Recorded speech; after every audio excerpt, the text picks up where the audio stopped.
Good afternoon, good evening. I'm Yaakov Katz, Senior Fellow at the Jewish People Policy Institute, JPPI. And this is another episode in our daily coverage and tracking of Israel's war against Hamas and Israel's war in southern Israel, and trying to get a deeper analysis of everything that is going on here in Israel, across the world with the global response to what's happening, as well as on the ground inside, of course, the Gaza Strip. This evening, I am joined by our very own Gil Troy, professor and historian, another professor, Yonatan Givati from Bar-Ilan University. I'm sorry, Hebrew University or Bar-Ilan University? Which one? Hebrew University. Hebrew University, got it right. And Professor Michal Bar-Asher Siegel, who is currently teaching, visiting professor at Harvard Law School. So I'm the only one without professor before my name. I hope you will accept me as your moderator this evening.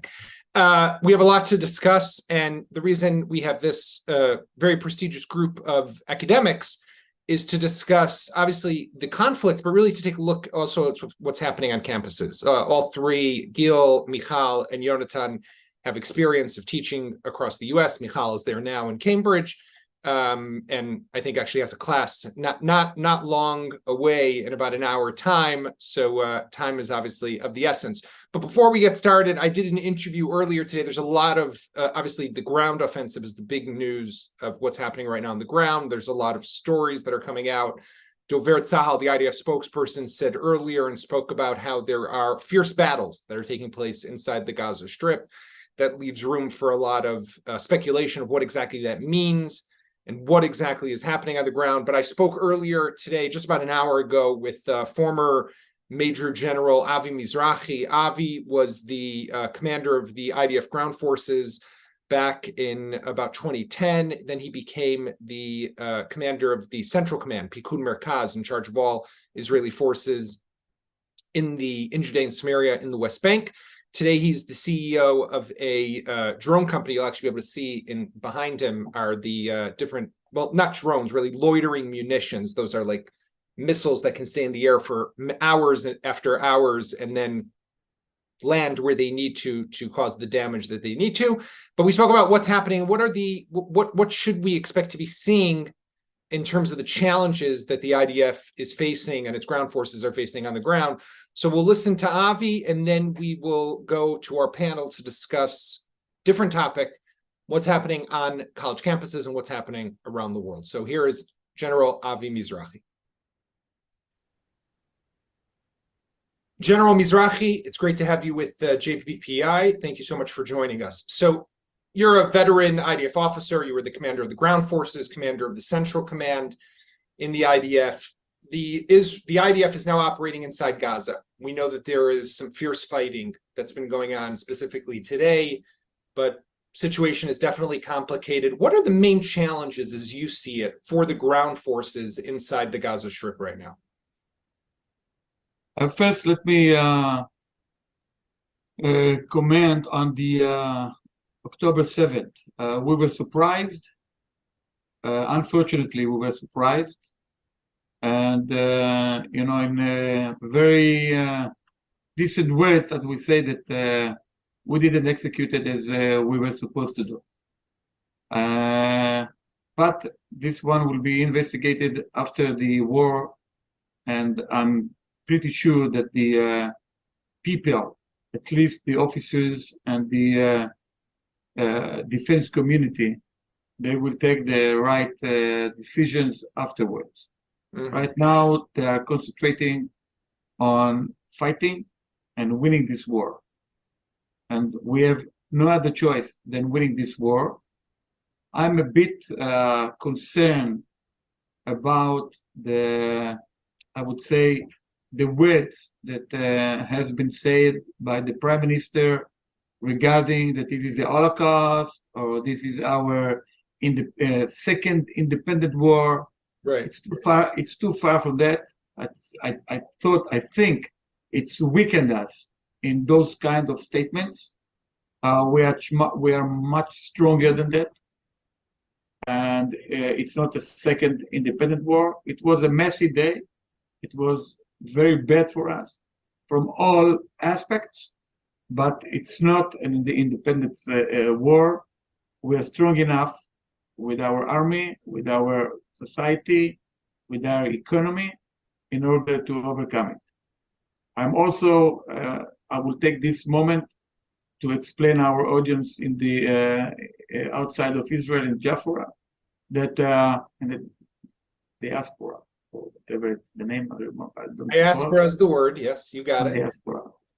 That I didn't like the way that our United Nations ambassador put the yellow tag on his the yellow star. The yellow star from the Holocaust on his suits. I think it's weakened us. We are,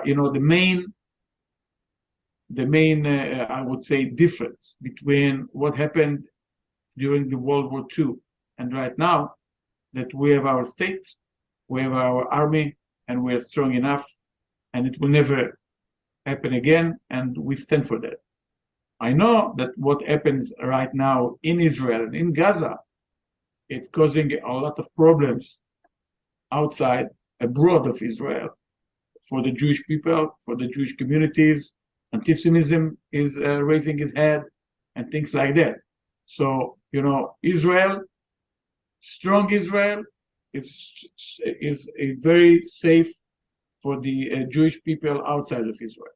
Israel is weak, it's bad, and it's weakened our societies outside of Israel.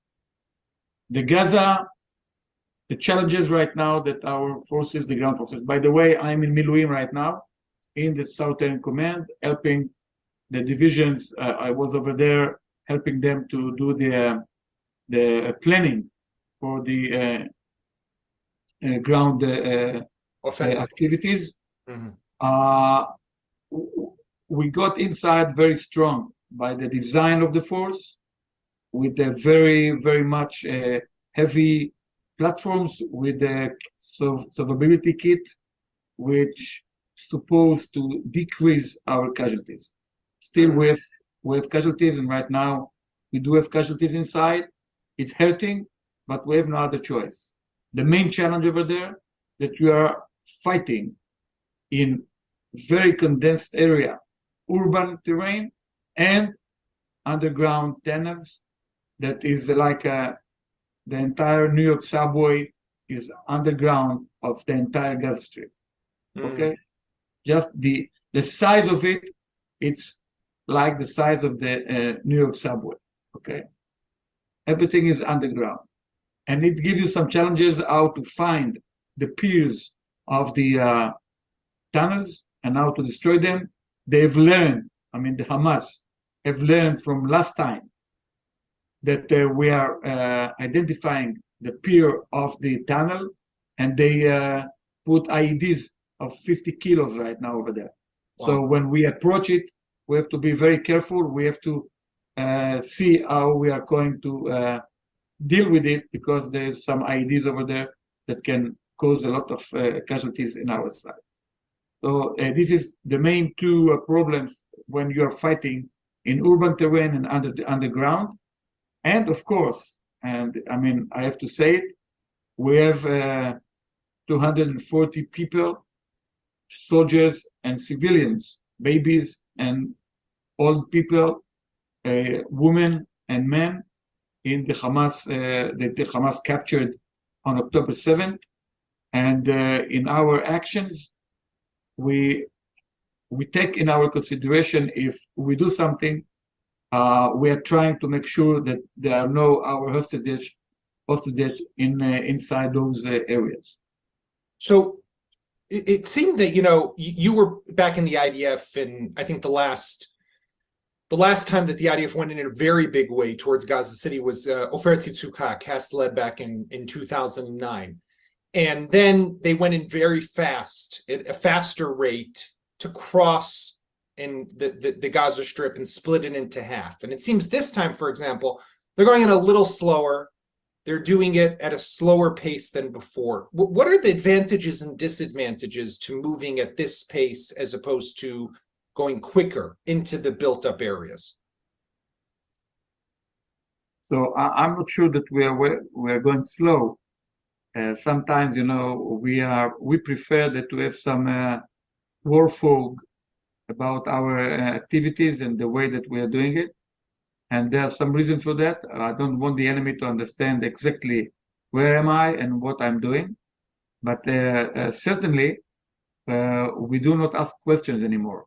I mean, we ask the people to leave the area, to go south. Over there, we have humanitarian aid, we have water for them, we have medicines for them, we have food for them. We don't have shelters, they've got tents and whatever. But it's safer for them. It's safer for them over there. And we have declared that anyone who stays in those areas, from our point of view, is a terrorist, is a Hamas fighter, and we are going to fight without asking questions. So our forces right now coming very, very powerful with the artillery, with the air support, and with the tanks and the APCs in order to minimize our casualties and to we don't take chances right now. I mean, if I have to consider if the man in front of me is a civilian, and in this way I'm jeopardizing my soldiers' lives, I'm saying no question, just shoot, don't die. Like in the movie, when you have to shoot, shoot. Right. What, as you understand, in the beginning, the politicians spoke very high. We're going to topple Hamas. We're going to destroy Hamas. You're a more practical person. What do you practically understand is feasible and achievable in this war and in this ground offensive in Gaza? First, I would say that when you are fighting in their area and you are getting closer to their bunkers and their tunnels and I would say the places that they are running the war, you are putting some pressure on their command and control, and you are jeopardizing their lives. And you'll be surprised to understand that even they are very eager to go and meet the 72 virgins in heaven. They are not willing to die. Okay, so they are fighting for their lives. We are taking the command and control capabilities side by side, step by step, and we are gathering information because we are also capturing live fighters that we are interrogating them, and we get some intel about the other tunnels, the other piers where our hostages are captured. They are not all of them in the same place. We do know it. They are separated in different areas in Gaza, and the raid that we have done last night is just one example that when you are fighting and putting pressure on the Hamas, that you can gain something. Right. Now, the war goals, the big strategy of Israel saying that we cannot allow. I mean, I don't want to get if it's too high and you put the goals in a way that we cannot achieve them. We can achieve them. It takes time, and it depends in the times that the international community will give Israel to finish the job. We are fighting not only for us, because if it happens in Israel, it will happen in Europe, because there are many Muslims over there, and in Berlin, and in London, and anywhere in the world. Okay. Now, what I'm saying that if you have enough time to fight over there, we will achieve two main things. One, that we will get back our hostages. Okay, the people that kidnapped, we will get them back. This way or another, you cannot, and I'm saying it, I know it. It's not my assessment. There is no deal on the table, like people now in Israel, I mean, tend to believe that I'll give you all the 6,000 or so prisoners in our terrorists that are in our jail, and you give me all my people. It's not on the table. Why it's not over there? Because they know that the moment after, we will keep fighting over there. So they probably will ask us to stop fighting and for ceasefire. Now, when we will get to this ceasefire, I would like to understand that they have no capabilities of launching rockets. I mean, in quantities. I mean, the last rocket they will fire. There's no question about it. Yeah. That doesn't mean that they won the war. Okay, they will fire the last rocket. I'm sure about it. But then you understand that you took from the Hamas the capabilities of their, I would say, military capabilities and their, I would say, the way that they control and the regime they can hold Gaza from the civilian point of view. That they won't do it anymore. Then I don't know who will be there. The international community should decide the way that they would like to run Gaza in the next step. I'm not sure the way it will how it will look like, but it won't be the same. And Right. there are two reasons for that. Okay, no one, even not me, will go to live in Gaza area. I mean, the Israeli Yeah. on the settlements and the kibbutzim and moshavim or whatever, understanding that it's same. What happened last year, it's the same thing. No one. So we have to ensure for my people that when they are going over there, it will be a different story. It means that with them, we took the Hamas capabilities and we created a demilitarized zone between us and Gaza. Means that anyone that entered this zone is endangering his life because we will open fire without questioning. And the same thing in the north, of course. I mean, the Hezbollah is there, and we didn't touch him yet. I mean, we are, fighting like a dogfight, but nothing happened over there really. I mean, Right. we're killing them. I mean, we didn't neutralize Hezbollah. No. It's still there. It's still there. Then you have to come to our people on the border of Lebanon, telling them, we assure that it won't happen to you. How can I assure it if they're on the border? You can't. That's the big problem. No, so we have to take the international community with us. Resolution 1701 from after the 2006 war in Lebanon declared that Hezbollah is not allowed to cross the Litani River south. Yeah. So we have to ask the international community to enforce this resolution and to execute it the way it was after the war. Complicated, very complicated and very tricky. But Avi Mizrahi, I want to thank you very much for joining us at JPPI and being with us in today's webinar. Thank you. Thank you, Kobe. All the best. That was Avi Mizrahi. Very interesting, and kind of a look at what's happening on the ground inside Gaza and the different challenges that people are facing. So we're going to do a shift gears for a moment, and just to our listeners, people who are joining us here on Zoom, feel free to pop in a question in the Q&A box, and we'd be happy to field them. I want to start with you, Michal. You're in Cambridge. You're at Harvard right now. Harvard was one of the first schools that made a lot of headlines with the very slow, weak response by the presidents of the university. And I'm just curious, like on a personal level, what's it like? I mean, you're an Israeli visiting professor. What's the environment? What's the atmosphere? How are people talking to you these days? So first, I have to say it's not just the slow response of the university authorities. It's what's happening on the ground with the students. That's a whole different ballgame. So I have to make a difference between my colleagues and a lot of my students and my friends who've been extremely supportive. I've been receiving emails and phone calls, and I walked into class. I had to teach 5 days into this horrible mess when there were still terrorists on the ground in Israel, and I had to go into class and teach at Harvard Law School. And on my table there were pastry waiting for me, and so my students were extremely, and the Catholic group on campus said prayers for Israel, and a lot of colleagues were very extremely supportive. So I have to say that exists very much.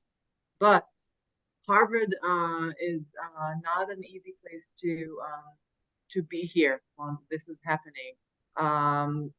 When the first act that the Harvard students did was on Sunday afternoon, there was a letter by 35 student organizations, proclaiming that everything that happened in Israel is Israel's fault. That was, before we were still grappling with what was happening on the ground, and this happened. Harvard's answer from the newly elected president for Bingay came on Monday evening at 7 p.m. There was the first letter that was very far what's happening in the Middle East. And so we need to understand there's a difference in what's happening on the ground.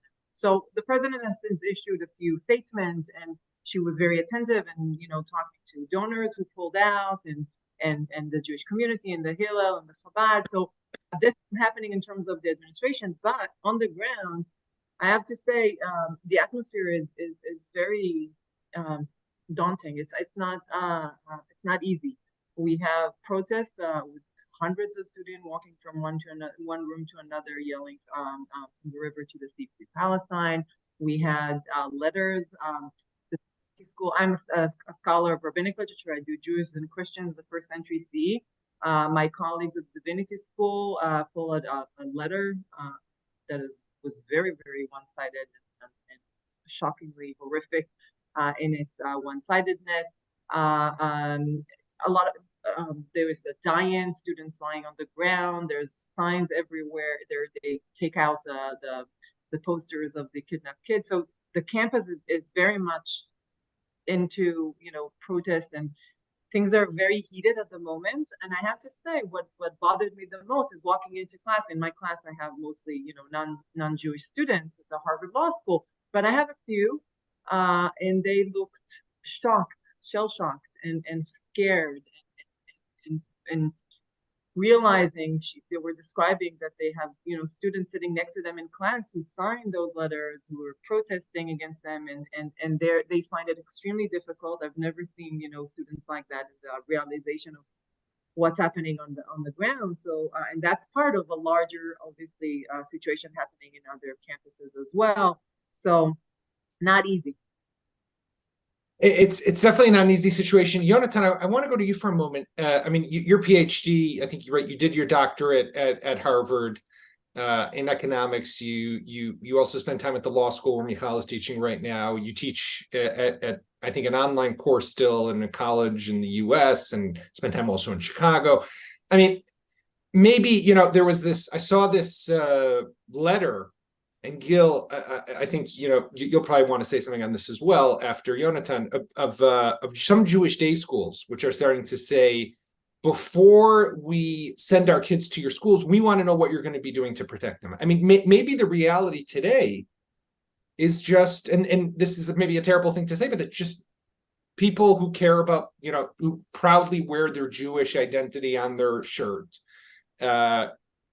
these schools are going to be hostile to them going forward. Yeah, no, so it's a good point. So at least from my perspective in the event, and I'm looking at things at a distance. So unlike Michal, who's on the ground, who actually feels what's happening, I'm just following. So I see the petitions and I follow what people are writing. So I have to say that, like Michal, I'm very disappointed, but I must say that I'm not totally surprised. I think anyone who's been following the politics of universities for a long time, I think was seeing where things were going. And I think a lot of us, I think the Jewish community in some sense also, and I think a lot of academics in Israel were especially hurt by the events. I think we're under the illusion that in certain extreme circumstances, people will realize that this is beyond the pale and this is something that we cannot tolerate. But I don't think it's totally in a different trajectory than where things were going. I think in many sense, this is a continuation of, and I don't want to generalize. I also got a lot of emails of support. And to be honest, in the specific areas that I work in, so I'm an economist and I also work in law and economics. So I have to say, I think people are more reasonable within those areas, but within the humanities and I guess the softer areas in the universities, this is where things were going in terms of, and even in terms of the students' behavior. So I guess this is not exactly the same, but there was I guess there was a shouting down of speakers or conservative speakers.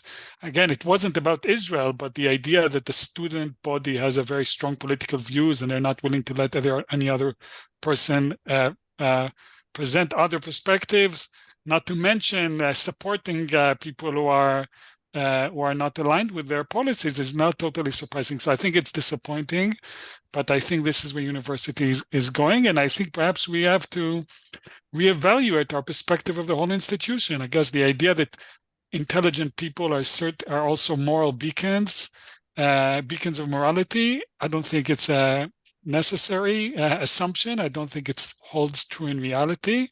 And I do think people have to rethink about their relationships with the university and where should you send your kids. I have to say that I think there's also an awakening within Israeli universities about their view of the situation. I think because of this disappointment. In my institution, so I teach at Hebrew University, I just want to say a few years ago, the national anthem was taken out of graduation ceremonies, and we had a program for police officers, and a lot of people in the law school opposed the idea of working together with the police in a degree program. So I think there were, within the universities ourselves, I think there was a strong group of people who was not convinced exactly about where we're standing on these issues, and I think there's a reevaluation of our views of where we stand on a lot of matters.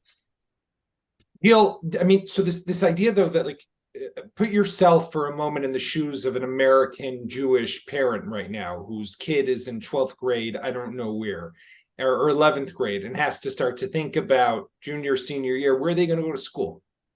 Is this going to become a major consideration? This should have been a major consideration already for years. And this was a very, very unnerving wake-up call. But I want to emphasize that this is not just a Jewish issue. On Friday night, the president of Harvard, Claudine Gay, went to Harvard Hillel, and she said that, that she wanted to speak to the Jewish students and support them, and she was against anti-Semitism. I am too. And then she also said that we have to, we know how to confront the legacies of injustice. And I went, oh my goodness, that's what's going to happen. They're going to launch a Harvard Commission, and they're going to tell us that in the 1920s, there was anti-Semitism with President Eliot and all those guys and the Harvard quota, which we've known for years. And by the way, when I was in Dunster House and all those houses eating, I went, yes, we belong. We've made it. I wasn't stuck in the 1920s. I was living at the time in the 1980s and 1990s. What has to happen is she should have gone to Memorial Church, because that's where Harvard presidents go when they want to speak to the broader community. This is not a Jewish issue. The Jewish attacks today and the inability to distinguish between a debate about, let's say, even the morality of Israel's bombing versus rape, beheading. I don't have to go into the details, but I somehow feel I have to, because Yale Daily News today just put a correction into an editorial where they didn't want mention of rape and beheading because they said it's not proved. So we have to go into the details, but more importantly, we have to look at the underlying rot. The underlying rot is that there's a totalitarian approach to education, which has taken over many classrooms. And the challenge Jews and non-Jews have to be giving to President Gay and every other Ivy League leader and every other university leader and university professors, and parents have to be asking as consumers, is are our students being educated or indoctrinated? And even more than that, when we've seen these people who can't even acknowledge between singling out civilians and fighting a broader struggle, are there democratic values, liberal democratic values, being propagated, being perpetuated, being cultivated in this university, or are these little schools for totalitarianism? And look at me, I'm a case of Arrested Development. I got to university, never left. I loved the university, but the university I went into was a center of civility, a center of cultural inquiry, a center of learning. And these too many places have become communist re-education camps and anti-colonial insanity places. And that's we've got to call that out. So if we just end up with another attack on anti-Semitism by the president of Harvard, if we even end up getting them to embrace the IHRA definition of anti-Semitism, we will have failed, and they will have failed, and they will have not seen what October 7th should have been, a wake-up call that there's rot that runs very, very deep in these universities. And parents, by the way, I want parents to go on a tuition strike. I don't think any Jewish parent, and again, non-Jewish parent, should pay spring semester until two things. One, they know that every single student is safe, and I include Palestinian students. They have to be truly safe spaces. And two, until the universities start a real conversation about what is our goal, what is our mission, and where have we failed. So, Michal, I saw you smiling there as Gil was making his remarks. But I'm curious. So you're there on the ground. What do you think can change? I mean, let's talk about the tikkun here. Is there a possible remedy to this situation? I mean, it's not. Obviously, it's not from today. It didn't just start now. It's been going on for a long time. And anyone who spent time in the Harvard Yard has seen the apartheid wall, right, during apartheid week every once a year. I mean, obviously now it's much more, but it's been below the surface for decades now. Can something change? And not just at Harvard, but across the schools? I think I don't completely agree with Gil on some of the points. I think this is reading into the the curriculum and the fact that the pendulum has swung, and we've noticed a lot of inequities, and we're talking about gender, and we're talking about a lot of things that get tied in with simplistic notions of right and wrong and Palestinian rights, and this is the problem that needs to be dealt with. Not throwing away all of liberalism alongside that because it doesn't support Israel. So I would be more careful with that. But I do want to say that I agree completely that there is a bigger issue at stake. Why is the empathy lacking? Why is the inability to say, wait, there's right and wrong at some point? This I completely agree. There's a big problem, and I think you're right in the fact that it's not a coincidence that it happens at the top universities and the top echelon of academic. I agree with that. What can we do? I actually disagree about the pulling the money on the funds out. I think that was a mistake when Wexner pulled out and the Ofer couple pulled out, and I'm not sure that was a wise decision because I think you need to stay and use your powers from within, because Harvard has a lot of money, and at some point, first of all, it makes us look. It creates resentment when we, pull this, the purse string and use that influence. I think that is not a good look. But also, I really think that leaving altogether is not the way to go. We need to be on the ground. When I go into class and I start every class with a slide of, the kidnapped or the murder, and I speak on campus, and I'm not, afraid to do so. Makes I hope makes an effect in the actual Harvard classroom, and I think that should be the way to go. Speaking about it openly, talking and making. Actually, Kurudin guy went through a process. You could see that the new president, she just I went to inauguration 2 weeks just before this all started. This was the first Black person to be elected, the second woman to be elected. We're very proud of that. And I think she went through a process. She understood what was happening. People met with her. There's a group of influential Jews that met with her and explained to her what she was doing wrong and what she was not thinking. Yes, she should have, been there on her own, but I think there's a way to do it. But that should be through being on the ground and speaking and talking and explaining. I actually don't support the pulling out method. Yonatan, your take on this. Is the rot there for good, or can it be repaired?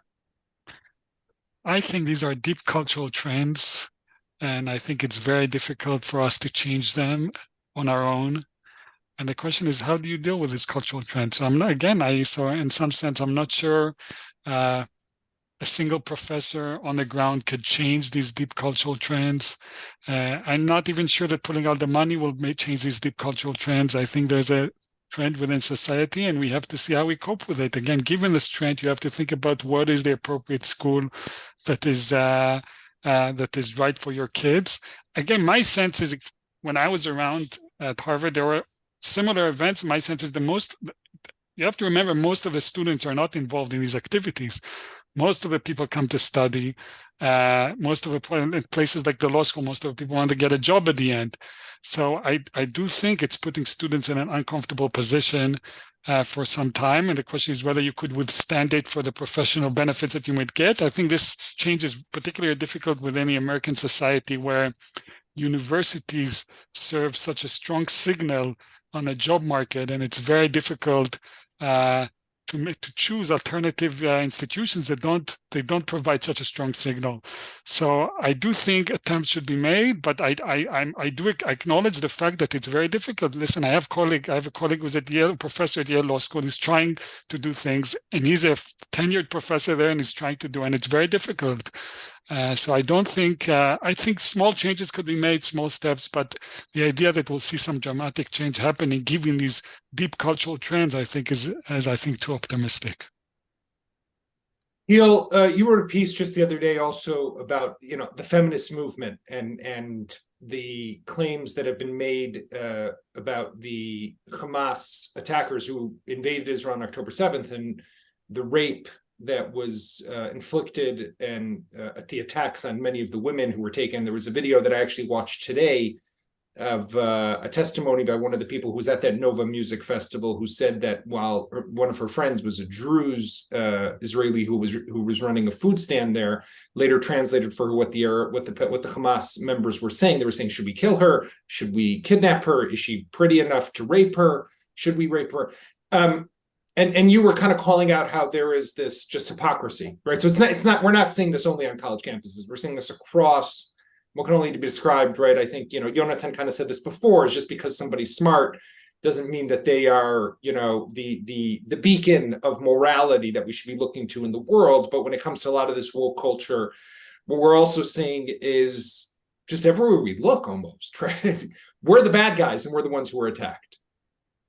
So first of all, I can respond to Michal. I was not saying we should throw the baby out with the bathwater. I was not saying we should undo the clock. I was actually saying the opposite. And it goes exactly to the argument I was making about feminism. How could it be that 2 years ago, 120 gender studies departments denounced Israel immediately for defending itself against Hamas? And after what I consider to be the most publicized, celebrated, by the wrong people, act of gendered violence in recent history, the feminist movement on the whole has been silent. Those gender study departments, and I looked into it, have been silent. What kind of feminism is that? What kind of liberalism is that? This is why I called it, I didn't attack liberalism, I attacked totalitarianism. I attacked a distortion of many of the good trends in the civil rights movement, in the feminist movement, in the LGBTQ movement, that have now partially been hijacked by the bullying that people use on social media. And I think there's a silenced majority out there. Michal, I actually think the people who gave you cookies or cupcakes, whatever, represent most students on campus. And I agree, Jonathan, most people just want to get ahead. There's a small group of professors and of students who have been bullying the larger group because they're more activist, because they have a certain agenda. And that's the dynamic I'm trying to change. And yeah, I don't understand how it's debatable whether it's okay to behead babies as part of the resistance. I think there are certain civilizational red lines. Harvard's slogan is veritas, which means truth. Truth isn't just about trying to get the right math answer. There are certain civilizational truths about not targeting civilians, about not delighting in violence, about not being savage, that were violated on October 7th. And I really wish that more people on October 7th had done three things. One, gotten up and said, I am anti-occupation. I hate Bibi, and I'm actually quite anti-Zionist. But I want to denounce this kind of barbarism instead of celebrating it. And then I wish they had gone to their Jewish friends and hugged them and said, wow, this must be really painful for you.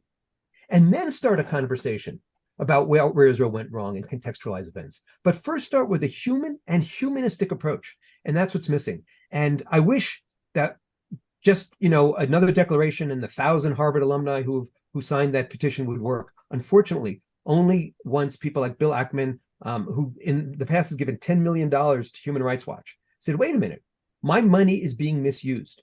The university that I worshiped, the university that I believed in, the university that I wanted to support is not doing what it should be doing. And the reason why I'm bringing in parents' intuition is I do think it is a consumer rights issue. And we've learned over the years, you use your consumer power to say, Ad Khan, this is enough. By the way, there's a whole other issue, which is within the Jewish community, there has to be a deeper question. why are we so addicted to this careerism, to this credentialism? Why have we decided that the holiest places in the Jewish world are Harvard, Yale, Princeton, and Rutgers? Aren't there more important values at stake here? And I'm hoping that when parents stand up for their kids and for themselves, their students, their children will understand, wow, there's something more important than getting that job. There's something more important than getting that credential. There's something more important than making enough money. Maybe I have to ask the question, who am I and what do I stand for? That's the values conversation we need to have in Israel, in the United States, in the American Jewish community, and on campus. Easier for 4 people who have spent time at Harvard to question everyone else who might want to go to Harvard. I'm well aware of that. I want to be cognizant of the time. So, Michal, maybe you just have a final comment that you want to say?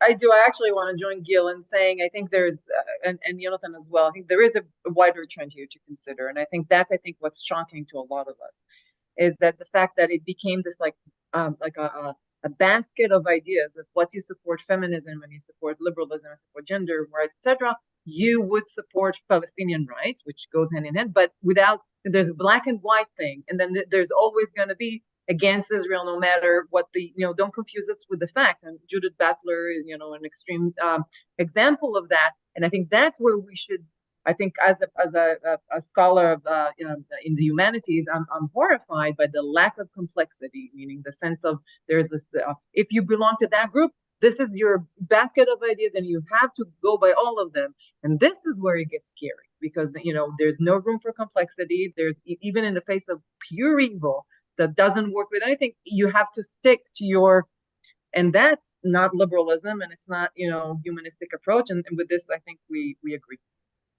That's the fault to a large extent also of just pop culture and social media today, right? But that's for a whole other conversation.